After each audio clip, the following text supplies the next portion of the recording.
Hey, everybody. Welcome back to your Full Tilt podcast. This is Tech Industry Leadership Talks, and I'm Dawn Zoldi, your host.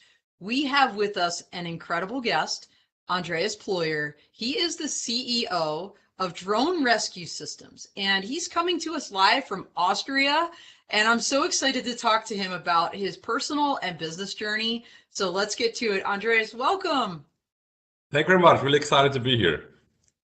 So everybody out there, just remember this is live. So we love when you send us positive encouragement, tell us where you're from, say hello, all of that. So thank you all for being out there. And what we're talking about today is the theme that Andre has picked, leading an international cutting edge hardware startup. And, all of these things, I love going back, Andreas, to childhood because, as we talked about before we got on the show, you have created this company and you basically have created the culture of your company. And your background informs that. So let's start at the beginning. Tell us a little bit about your childhood and your upbringing. I was very fortunate because I was coming from a very loving family, a very highly academic family. So that was really beneficial to me because my parents did everything for their three children. I'm the youngest, and that was really very important because whatever they have done in their life, they did it for us. And that really helped me amazingly through life, through good times, through bad times, because not just that I still can talk to my parents if there's something personal or business side going on, but it really provides you with the confidence of maybe even to fail if you know that you have the loving support. So that was very beneficial to me. I know we're going to talk about your family later, Andres, but I have three kids as well. I have three kids, just as you were one of three. And it's when you said, you were the youngest, I think like by the first one, you're almost bubble wrapping them, right? Yeah. By the second one, you're like, yeah. And by the third one, you're like, oh, here's scissors, go play. Like, so I imagine by the time you came around, Andreas, your parents were a little bit more kind of, what shall I say, forgiving or, like not as uptight about everything you're doing. And I know we talked about the impact that your father had on you in particular, how he was such a great role model for you. And I think we have a picture that kind of gives a little bit of an insight into this. So tell us a little bit about this. Yeah, basically I was always imitating my father. He was always working very hard, and for me it was like I used these big earplugs that basically just protect my shoulders, not my ear, to listen to music. I played working all the time, so it was always good to even back then maybe have to have a specific schedule each day and to really start focusing on specific things. And as I already told you, my both my parents, they always said they don't have stocks, they have children, and everything they have, they put into their children, and we are their biggest stock option they have, basically. And that's what this picture tells you. So to always have a role model that I really love to follow in these footsteps. I love that. First of all, completely adorable. You in front of the Embarrassing, yeah. typewriter. And you talked about your parents being academics, but let's talk for a second about your where you grew up. Now, how do you say it? It's Graz? Graz? Did I say that correctly? Graz, yeah. Graz is the Graz? second biggest, yeah, it's the second biggest town in Austria, which doesn't mean a lot from American perspective with around about 300,000 people. But it's a university city, it's a very technical city, and it's really good to maybe start a business or to have a good upbringing because the city is safe, and you have beautiful nature around. Within 3 hours, you're at the sea in Croatia, so it's a really good spot to do basically everything. Doesn't matter if you have big ambitions or small ambitions, but it's a good city to bring up your child. Well, and I recall that you'd mentioned there's a lot of high tech companies in Yeah, Graz as well. And yeah. I imagine as you kind of looked around, that was something maybe that made an impression upon you. You know, so besides the, the formative people in your childhood, and I know you highlighted your parents, which I think is so cool because like you, I have amazing parents, so blessed. Sometimes events impact us as we grow up and leave a very lasting impression. Did you have anything like that in your childhood? Yeah, for sure. I had the fortune, unfortunate at the same time that has right early from my upbringing had some health issues. So that's why I was at the beginning maybe a little bit more protected by my parents, Ah, and maybe in a safe bubble was built around me. And the good thing is, and that's why as I'm saying I was fortunate to have this because it made me much stronger. Because at the beginning, due to that, I wasn't too self-confident. But then I had some health issues again when I was around about 14, 15, 16, where we even had to leave the school for a year. oh wow. Um, and but it was good because then, before I started to get back to school, I met a mentor. A good friend of my father, and I started working at his construction site. He very quite rich man, and he was buying a house. He's like, hey, you know what? Work in the summer there, and he was a tough guy. And it was the best thing that ever happened to me because I was coming out from the bubble. He was like, I don't care how you feel. I don't care if you have health issues or if you're tired. I gave you a job, do it. I don't even care how you do it. Just do it and find a way. Be creative. And that was the best thing that ever happened to me because it made me self-confident, made me believe that I can do things and be creative to find a solution, and that I don't need the protection. So basically, from this age on, I start to really focus on try to be independent and work on my goals. Well, you know what? That's incredible. So here's yet another person that that really influenced your life at a young age. Sometimes we all do need a little bit of tough love, right? And Yeah.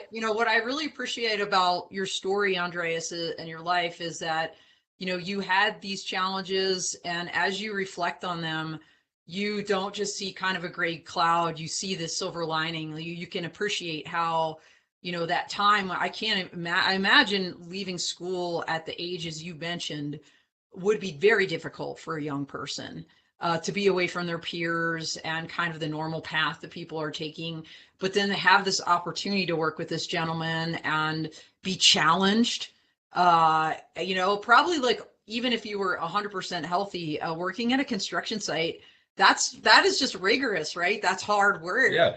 And Yeah. to not even be like 100% and have someone say, doesn't matter, like, you can do this, and then you taking that on board and believing that all throughout your life thereafter, that's huge. I love that. So thank you so much Yeah. for sharing that.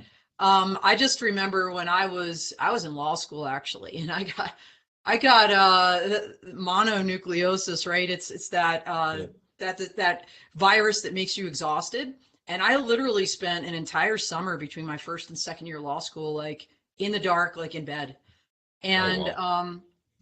I just couldn't even move. And I just remember the minute I had my energy back, I was like, that's it. The sky's the limit. Like, get out of my way.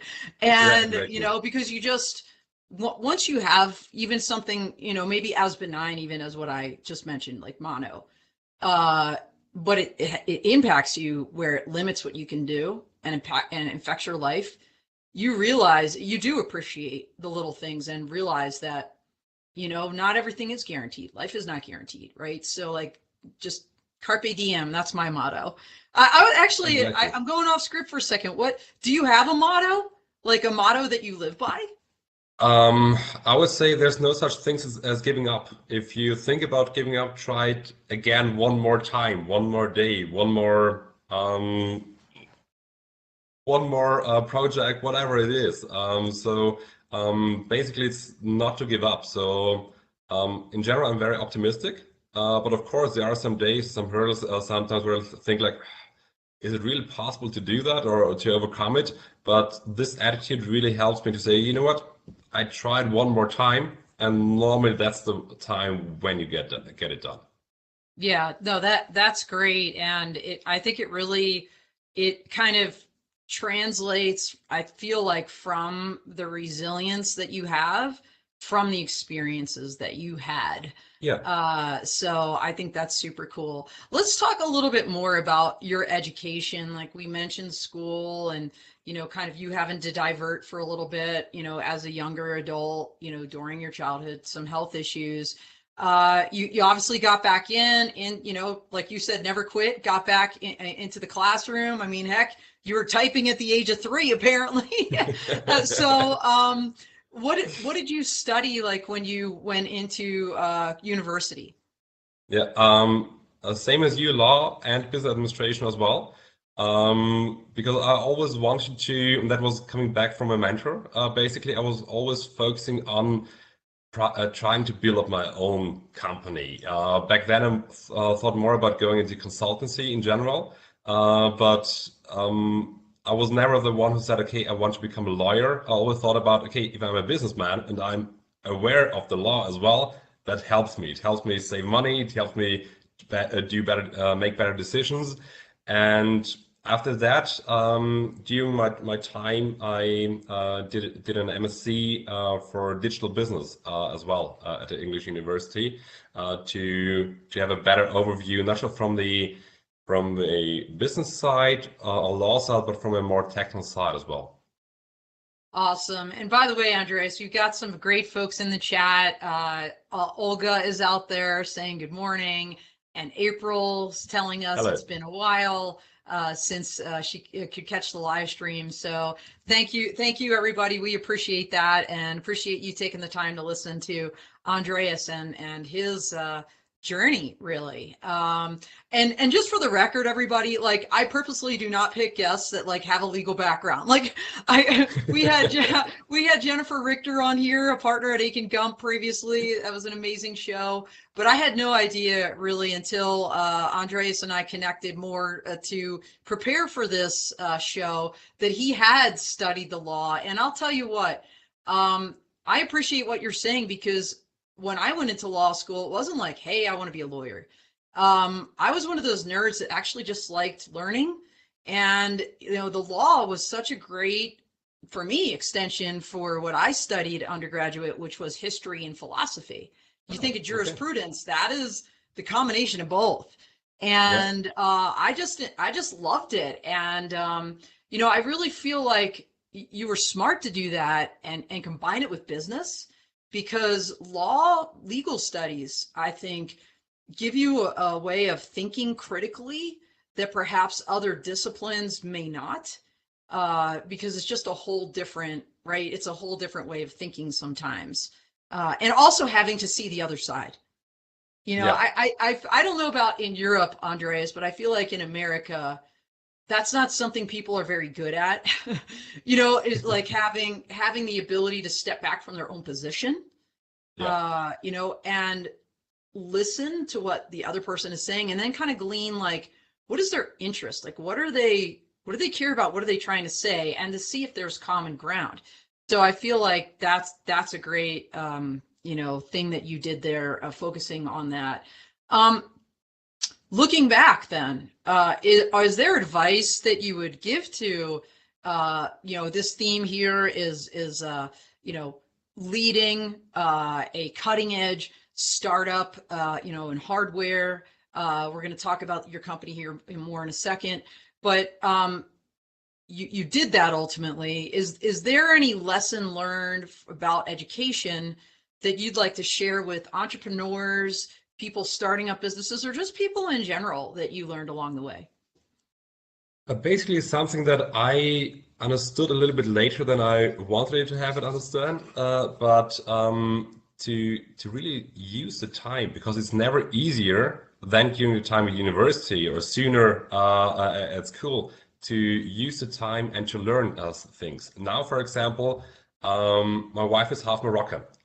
Since years, I'm saying, okay, I'll learn French and I will speak French properly because it's very important for me because she's speaking French with my daughter. And now I know some words. I speak some kind of sentences with my daughter as well in French, but I can't speak French properly, of course. If I had learned it back in school, it would have been in no time, basically, and that's a big difference. And what I now do, for example, I have a longer view. Each single day, I really try to learn something new. And basically, the best present that I did to myself was buying myself a Kindle because it allowed me to read in the dark. When I bring my daughter to sleep, I can read in the dark at the same time. So that basically is the best present I've done to myself. And so really use the time and enjoy that you can learn, but of course enjoy your time as well as a student. But still now it's very important for me to constantly read more books, get better, hear interesting podcasts as well. YouTube is a very, very good channel for that. So really use it. Yeah, you hit on a couple things that I want to go back to. One is this idea you kind of use your time well at university. And, I'll tell you, if there are young people listening out there, you really, or you know what, you don't even have to be young. You could be young and old because you can go to university at any point in your life. What I would say about that is if you're taking the time to do it, like Andreas said, like embrace it, like learn about the world, learn about yourself, like what your interests are, and just jump into things that like maybe you never thought about before. Challenge yourself. And that's frankly why I wound up taking philosophy, just because I didn't know a lot about it. And I just wound up becoming just a complete lover of, Aristotle and, Socrates and, all the philosophers along the way, and to see how they informed, especially in the United States, our Constitution. Yeah. It all just kind of dovetails, and there's so much history there. But the second thing you said that I want to ping on is this idea of lifelong learning. And I think we have a really cool picture of you, Andreas, hiking, because, learning isn't just in the classroom, right? I mean, at university, outside of university, I think, as you said, you kind of learn from everyone. And tell Yeah. us a little bit about this shot. You chose to send us this picture because, with regard to lifelong learning, tell me how that plays into this. Yeah, it shows a picture because you don't see my face. That's a bonus. But basically, it's Not true, not but true. basically it's one of my trips with my wife in Asia, just to get to know different kind of cultures. It's so beneficial to learn different kind of views, see how things are working around the world, and to relax as well. So it's really beneficial to step aside. And have a look at what is important. Try to charge your batteries again. And this is, I think, in Sri Lanka with my wife together. Back then, not even fiance. So it was very interesting. And one of our biggest common hobbies is to travel around the world, and that is really beneficial. Yeah, I mean, that's such a beautiful picture. And I'm just curious, you've got your sneakers like on your back, like what were on your feet? You're hiking. Um, a little bit heavier shoes as well, so that were maybe not really required for this trip, but Got it. Too yeah. funny. Yeah. So, all right, we're going to talk about balance in life a little bit later. I mean, you started talking about that, kind of going out, seeing other things, immersing in culture, taking a break, recharging batteries. We're going to get back to that. I want to talk about your early career. So you go to university, you study business, you kind of study advanced degree in business. You're studying law, undergraduate as well. And then you, like so many of us, right? You graduate and it's like, now what? What did you do when you graduated with those degrees? Um, I started in sales and business consulting. I really loved it in sales because in sales you learn so many different kind of things. A good salesperson is prepared. A good salesperson is strategic. A good salesperson is honest. And later I worked in the business consultancy as well. I really loved it. I really enjoyed it, but I never felt too confident to say to a successful 50-year-old CEO how to run the business properly when you're half of his age. So always found myself a little bit in an awkward position back then, but I think at least I tried to do a good job back then. But I always wanted to start my own company, so that was always very important to me. I always knew that I wanted to do that, and then after a couple of years of working, I had the fortunate situation that my now business partner of Drone Rescue System was already working on this project, and he basically said, I don't know if I really can do it. It's really difficult. Can you help me out? I said, you know what? No problem. I can do it. And I met him there the first time because his girlfriend and my wife are really good friends. And his girlfriend had said, you know what? Talk to Andreas. Maybe he can help you. And during that time, just with helping with the first kind of business models and or writing a proposal for funding, it hit me. So I was like, okay, I really want to do that. Let's do it together. And from there, we skipped everything else and just focused on developing this company. Well, we're obviously going to dig more into that, but I love this picture of you. I mean, you look like a young Elvis here. Honestly, I know that sounds really nerdy, but I know you're not up there singing Viva Las Vegas. But we did, by the way, fun fact, we did meet for in person for the first time in Las Vegas in September at the Commercial UAV Expo. But this seems to be you on the stage during your sales career. And, I'll tell you what. That legal training, as you said, in the business training, it translates very well to sales. Because when you think about, especially like a courtroom lawyer, what are you doing? You're selling, right, a position. You're translating a lot of different facts, possibly very complex technical information, down to a layman's level, so that they can not only understand, but then kind of appreciate what you're saying, and you can win them over to your side. So I get that. People, like, when I left, I'm still a licensed attorney, but I don't practice law. And people like, what do you do now? And I'm like, hey, it's like what I've always done, honestly. I've been advocating for commanders and other people my whole life. Now I'm advocating for the industry. And it's just so fun because I get to interview people like you, Andreas. So really appreciate that. So let's talk about your company, because that was kind of a big step, right? So you had a salary, presumably. You're making commissions probably on top of that as the salesperson early in your career.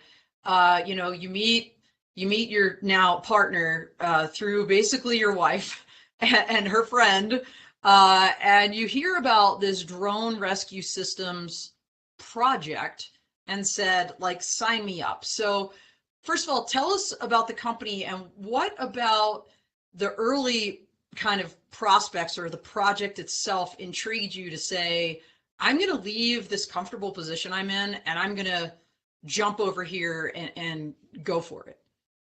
I think you need to be maybe a little bit crazy to do things like that, but it has to be inside of you. I always knew that I'm not the best employee. I'm someone who works really hard, but I'm quite honest and straightforward as well. And maybe that would have been a problem at some stage.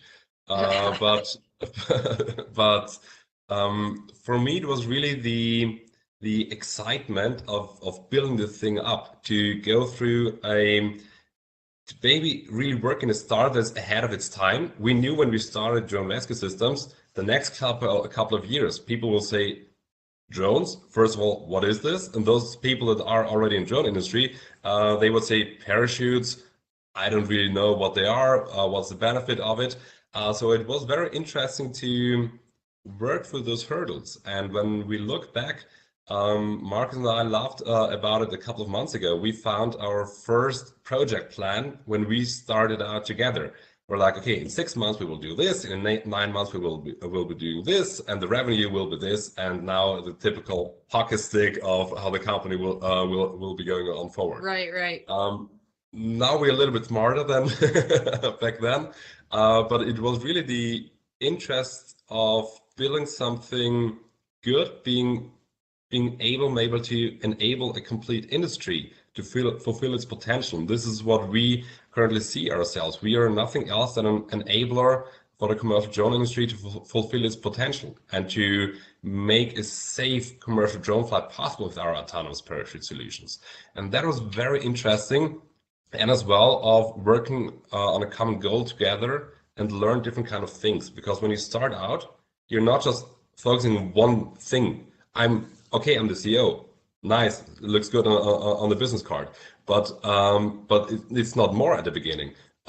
You have to do so many different kind of things, and if you don't know what to do, you just learn it. Maybe you do a good job, maybe you don't do a good job, but at least if you've done it, you learn from it and say, okay, I know what to do next time. And that was something that I was really interested in, and fortunate to get the opportunity. So what year was it when you jumped into drone rescue systems? 2015, I think. Wow. Okay. So I'm just thinking back, in the United States, that was 1 year before our Part 107 was published. And I Yeah. feel like in Europe, maybe around the same track for EASA and some of Much the worse. early drone. Was it before the Much early drone worse. regulations? Yeah, exactly. Yeah. And so it was really early to do something like that. And so the parachute solution that your company focuses on, number one, it was early, right? Number two, it's kind of different from some of the other solutions we're seeing out there. Can you explain kind of the difference and how that also kind of intrigued you into wanting to be a part of this business? Yeah, of course. We made ourselves the life quite hard because we didn't just want to have a parachute solution for customers. We thought about what is beneficial to the customers and build the product from there. So we thought about, okay, the system should be as light as possible. Okay, now what can we do regarding mechanism? The system needs to be smart. The system needs to be redundant or autonomously working. So we always thought about a couple of steps forward where we knew it's quite hard to sell the units right now, but this will be the right path to go in the next couple of years. And when we look where we are standing right now, we have the most established parachute solution with the most USPs on the market, and we win I would say, some of the most interesting customers or drone stakeholders are our partners. That is because we all thought about a couple of steps further, and that was really interesting to challenge ourselves with that, because you have so many different kind of obstacles. If you work in a hardware startup, it's not just developing good things, but we have mechanical aspects, software aspects, hardware aspects, legal aspects with IPs, financial aspects, manufacturing. So all kind of challenges, and we have to address them all. And that was really exciting, and we just wanted to know if we are able to do that. And if so, if we're able to do that, how can we support our customer base the best way around? And this is what makes us really proud, that we have now a feedback of having really good customer service. And this is something where I'm focusing on very heavily currently, for example. Yeah, and not just in Europe. I mean, internationally, right? So, your systems, from 2016 when you started till now have really kind of spread everywhere. So can you give us a couple examples? And then I want to talk about this really prestigious award that you won. So tell us about kind of where you're at right now and internationally. And along with that, I know this is a compound question, right? I'm violating the rule of lawyers. Do not ask a compound question. I want to know where you're at. And I want to know secondarily, what are the kind of unique challenges in working internationally?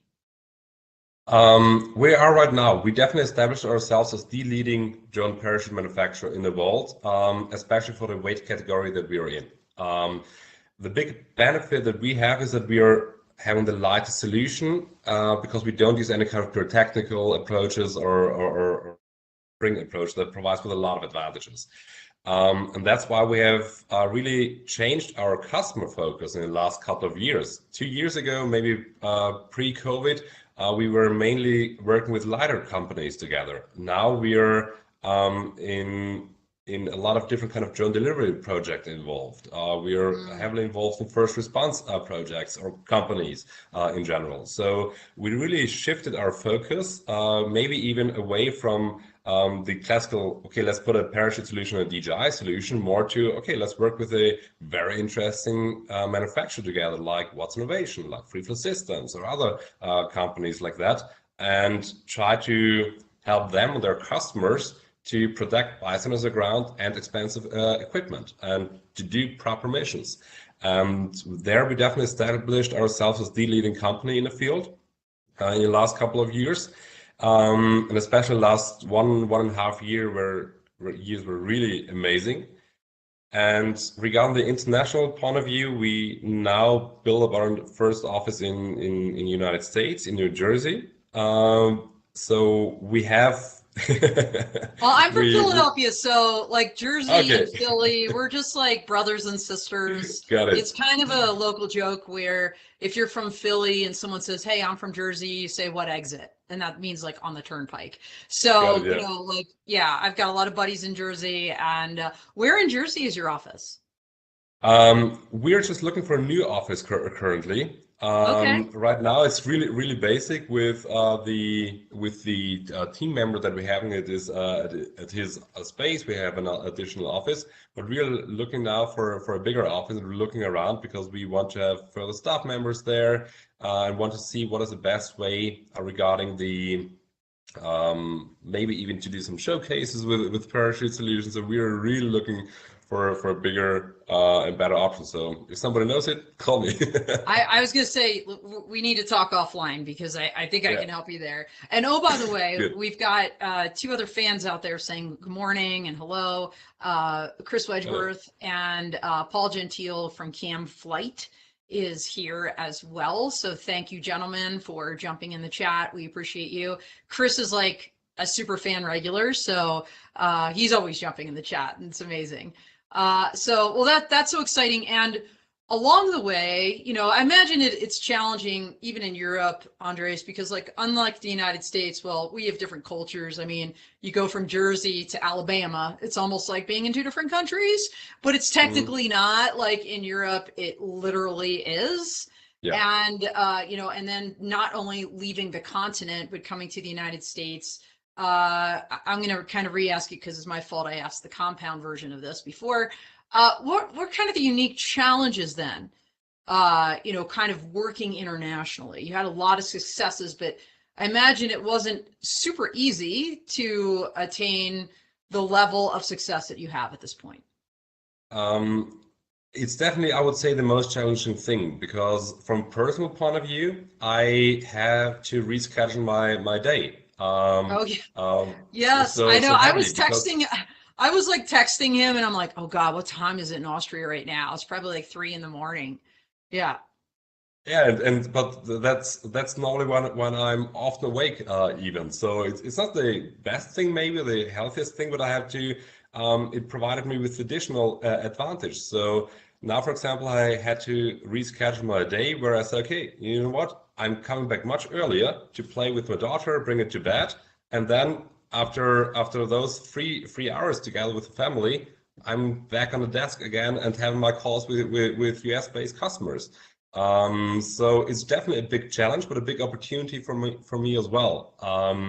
So we have, it's not around about 100% export because Austria is not really our market. We are selling here units, but it's a really small country. But America is definitely our biggest market, and we are heading more to the Indian market as well, and to the Asian market as well.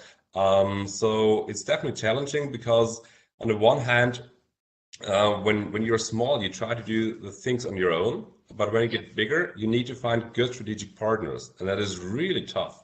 If Yeah. you look for good strategic partners where you know, okay, you can trust them, they don't sell anything that you don't want people to get sold. So we're quite honest when we can do something, we say it. When we can't do something, we are honest. Say, okay, these are the options. Is one of the options working for you? But the most challenging thing is definitely to schedule the day from a personal level, from a business level, it is that the customer still feels very good supported. Yeah. So that's why it's very important that we have some local people that we work together and are heavily involved with drone rescue systems, because that really helps us to say, okay, you have an urgent request, we will definitely help you out. And we're not saying, okay, let's call in 5 days. That's not how we Yeah. work. Right, right. Um, Or even 12 hours or whatever, the time difference yeah, happens to be. It's so silly, but time difference can be such a killer. Even, yeah. I find traveling from Colorado where I am to the East Coast, I mean that's going to take me a full day with the 2 hour time difference on the way to, I usually have to have a layover, you know. And so, we're talking 2 full days on either end, even if it's a 1 day event out of my office. So, something as simple as time differences can make such a huge, and then add the language issues and all of these other things. Running an international business, I imagine, is very, kind of unique and challenging. So you started basically with you, and I think Mark, is that his name? Mark? Marcus, yeah. Yeah, back in 2016. How many people are part of your team now? We grew quite a bit. Just in development alone, we've run about 10 people. And apart from that, we have salespeople. We're doing the manufacturing as well. So we're constantly growing, and we plan to have at least 10 further new team members within the next six to 7 months. So it's quite challenging. Wow. Wow, really We ramping up then, Yeah, considering you're we need like to do it. bottom line is you plan to double your staff because Yeah. it's going so well. In fact, it's going so well. We have an amazing picture of you receiving this award for the European space industry. Tell us a little bit about that. And who is in the picture with you? I know we haven't seen heads yet. Here we go. That's the smart one in the company. That's Marcus. That's my business Okay, very partner. good. He's our CTO, and we won the award from the European Space Agency, basically the European version of the NASA, where we worked on a very interesting project with a satellite-navigated guided parachute solution back in the day. So it was Wow. basically the first really big award that we received as a company, and really helped us to establish ourselves as well. Because if you win such an award, this award is called European Satellite Navigation Competition Award. Then it definitely shows you, okay, if specific companies or specific institutions are trusting you, then you have the quality that is needed to be involved in very interesting projects. So that was definitely a big milestone for us. It is a big milestone, and that's something I would also kind of echo to everybody out there watching is, it sounds so simple, but winning an award can really propel you personally or your company. Andreas is a perfect example of that, and how it helped drone rescue systems kind of establish a deep foothold in the European, kind of aerospace and defense sector. For me, it was the Women in Drones, Women to Watch Award. Mhm. When I want, and that's coming up, by the way, everybody, big celebration in January so what I would say to you is, if you don't have a boss that's going to nominate you, nominate yourself for these things. Don't be shy. Like, sometimes you have to toot your own horn, just do it. Because it can really be life changing, and for a business, a really radical pivot point for the trajectory of that company. But besides winning awards and doing great things, establishing a U.S. presence, you mentioned your family. You're going to talk about that a little bit. You've got a wife, you've got a little daughter. How old is she Yeah. now? 6, 7 months? 8? No, 2 years. But then Two second years. Oh, daughter will be born in next between 2 and 4 weeks. So 2 years and next one one is on the already coming. way. 2 years and Yeah. one on the way. I imagine, and I remember this time, of course, I wasn't an entrepreneur at the time when I was having my kids. Balance is a tough thing. Yeah. And, it's something I like talking about with my guests because I feel like that's something everybody can learn from. And so I'm going to ask you the question that I ask everybody is basically, how do you maintain your well-being, physically, mentally, emotionally, spiritually? Because what I find is so many people neglect one or more of those pillars, shall we say. Yeah. And it's really hard to have balance when you're hard charging, when you're running a cutting edge international hardware company.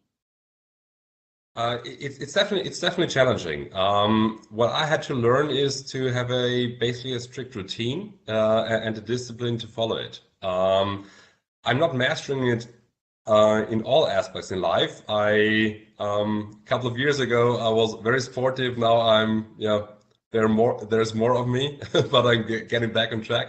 But for me, it's really about having the discipline to focus on what is important to you. And for me, it's really important. I don't want to be a father, for example, that shows a picture on the airport and says, that is my daughter, I think 3, 4 months ago. No, I want to be in her daily life. I want to, if she's feeling bad, I want that she's coming to me and say, give me your time. And she's always the priority first. And I really had to change it a little bit because I was always so ambitious. And my wife is successful as well. And due to that, I always had the possibility to work long hours and to be heavily involved in the company. But when my daughter was born, everything changed because it is important to be a good father and a good husband as well. But apart from that, you still want to grow as a person on different kind of levels. So for me, I mentioned the Kindle or YouTube. There's not one day where I don't spend at least 1 hour trying to learn or listen to new things. Or Audible. I use audiobooks heavily. And that really helps me to try to grow, try to see different kind of perspectives, and not just focusing on, okay, let's change the next diaper or let's do the next deal with my company. But Right, also, right. okay, what is the long-term view that I'm wanting to have a company going? What's a long-term plan with my family and the combination of my company together? So for me, the routine is key for everything. Well, and also having fun. So we have a great Yeah. picture of you that we're going to show now. You are swimming with orcas. I mean, holy shnikes. Tell us about this one because I think you said diving was one of your hobbies. Yeah. Diving is one of my hobbies. I'm even a diving instructor, a trained one. And for me, diving was always that I'm diving since I'm a child. And for me, one of the biggest dreams was always to swim and dive with orcas. And there I had the opportunity, I think it was 2019, if I remember correctly, to do that in Norway. And it was just unbelievable because Wow. orcas were for me always the most exciting animals. They're smart, they're social, they're powerful, they're elegant. Um, they they they are just incredible creatures, and to be able to be in a free water with them together, that was just incredible. That is incredible. Of course, they're also called killer whales, and that makes me personally nervous. Like my husband's like, let's go on a safari. I'm like, no, I don't want to be around animals that could like eat me. Like I'm good, like I'll swim with the dolphins, but I'm not sure about the orcas, right? The killer whales. All right, I cannot believe we are like 1 minute out, Andreas. The time has flown. So what I want to do is go ahead and hit our lightning round because we do this with everybody. I know you've got a couple favorite books, but I'm going to ask you 3 questions now, and they're pretty Yeah. quick. Okay. So number one, your favorite book. Stephen R. Covey, Seven Habits of Highly Effective People. Just love it. It is a great one. Okay. Yeah. Your hero. My grandmother and my parents. Very nice. Very nice. You heard about your parents earlier, and so that doesn't surprise me. Didn't hear a lot about your grandma, but she obviously raised one of your parents, so she's got to be good people, right? And Yeah, she last was but amazing. actually, my grandmother was like, she's my guardian angel. She's my favorite, honestly. And then one thing you want to leave with others, like one leadership tip that you learned along the way that you would like to leave with others. I would say a long-term vision is worth all the struggles. Just put in one more effort in it. If you think about quitting, one more iteration with the product, one more phone call, whatever it is, just put in one more, and then the struggles you see are right now are worth all the possibilities in a later stage. Well, that's awesome. It's a great note to end on. And everybody, Andres, how can everybody reach you?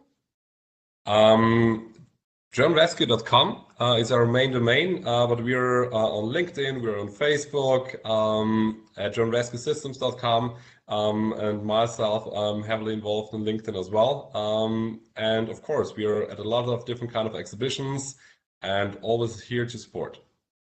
Well, thank you again. And now you all have heard a little bit about the man behind the company that is Drone Rescue Systems, and really appreciate you taking this time to share with us your journey and how it brought you to Drone Rescue Systems. And thank you for everything you're doing for the industry, especially for safety. So that's all she wrote for today. Thank you, everybody. We're out here.